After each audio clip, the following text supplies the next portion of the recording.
नमस्कार. आम्ही आत्ता निघालो आहोत रोड ट्रिपवरती आणि तुमच्यापैकी बऱ्याच जणांना हा प्रश्न असतो की टेस्ला किती ॲव्हरेज देते, तुम्ही जर एकदा चार्ज केली तर ती किती माइल्स जाते.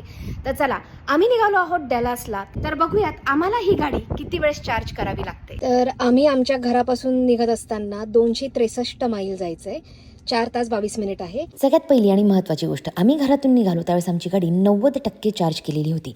आम्ही कधीही गाडी 100% चार्ज करत नाही, कारण की टेस्ला स्वतः तसं रेकमेंड करतं. तर 148 माईलवरती टेस्लानी ॲटोमॅटिक एक चार्जिंग स्टेशन चूज केलं होतं, जिथे आम्हाला गाडी चार्ज करावी लागणार होती. म्हणजे 238 किलोमीटर गेल्यानंतर आम्ही आमची गाडी परत एकदा चार्ज करणार आहोत.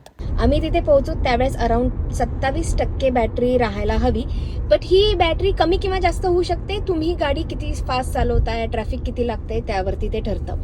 सो बघूयात 2 तास 22 मिनिटांनी बॅटरी किती उरते. आम्ही पोहोचलो आहोत त्या टेस्ला चार्जरच्या इथे आता, आणि तुम्ही इथे बघू शकता आमची बॅटरी आहे 28%. एक मिनिट, गाडी पार्क होतीये.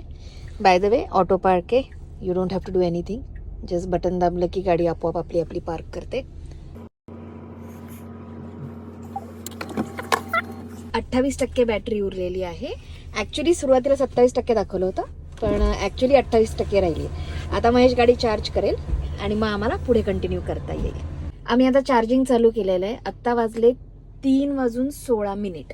आता बघूयात की 90% चार्ज व्हायला किती वेळ लागतो. ॲक्च्युली 92% आहे, पण आम्ही कदाचित 90% करू. तर बघूयात आपल्याला किती वेळ इथे थांबावं लागतं. या बाजूला एक गॅस स्टेशन आहे आणि इकडे आहे हा पार्किंग लॉट टेस्लाच्या चार्जिंगचा. तुम्ही इथे बघू शकता भरपूर स्पॉट्स असतात. आता वाजले आहेत 3:44. तर आम्ही चार्जिंग थांबवली. 90% नाही केली, 85% केली आहे. इनफ. आम्ही पोहोचेपर्यंत तशी 31% राहते. So we don't need that much of charging. तर मी थोडक्यात सांगते, टेस्ला कार जर तुम्ही 90% चार्ज केली तर अराऊंड 250 ते 250 किलोमीटरवरती तुम्हाला एकदा ती गाडी चार्ज करावी लागणार, आणि त्यासाठी तुम्हाला 30 मिनिट वेळ लागू शकतो.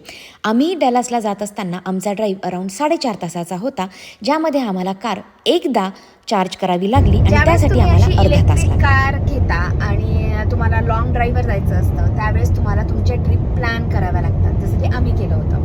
1-2 तासानंतरचा ब्रेक, प्रत्येक मला वाटतं 2.5 ते 2.5-3 तासानंतर तुम्हाला ब्रेक घ्यावा लागतो. गाडी थोडी चार्ज करावी लागते आणि मग तुम्ही पुढे कंटिन्यू करू शकता. हे प्री प्लॅन असेल तर तुम्हाला जास्त त्रास होणार नाही, पण मी रेकमेंड करेल Tesla is not for long drive.